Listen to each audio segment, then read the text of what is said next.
গ্রাম থেকে আসছি ঢাকায়, রাজধানী রাজধানীর মতোই, আলো আর আলো, দিন রাতের পার্থক্য বোঝা যায় না তেমন।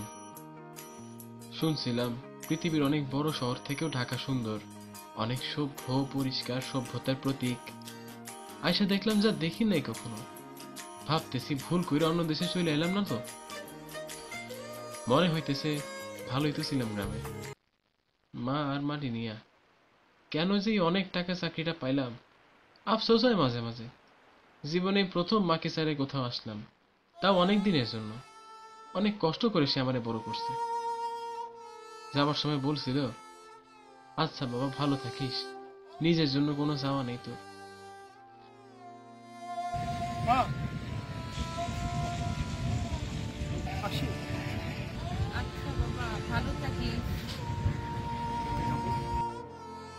অফিসে পশ্চিমা কালচার, সবাই বাইরে ফিটফাট, আমি একাই বেমানান।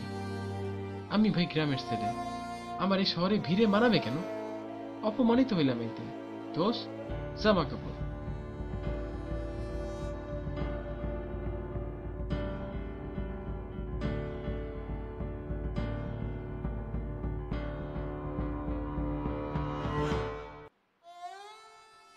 এখন মনে হয় এই জন্যই কি আমাদের পূর্বপুরুষেরা ভাষা আন্দোলন করে গেছে, নিজের বুকে রক্ত ঢেলে দিছে এর জন্যই, নিজের ঐতিহ্য ও সংস্কৃতি বিলিয়ে দেবার জন্য।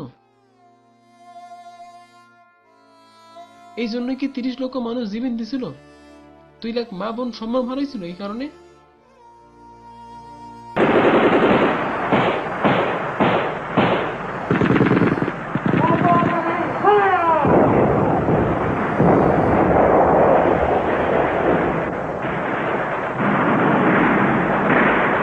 আর কতদিন অন্যের দেশের খাবার, দেশীয় খাবার বাদ দিয়ে ফাস্টফুডে স্বাস্থ্যহানি? আর কতদিন?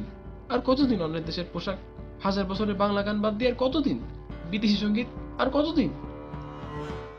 তাই চাকরি ছেড়ে একটা ব্যবসা দিছি, ঐতিহ্য.com, বাংলাদেশের প্রথম অনলাইন পণ্যের সমাহার।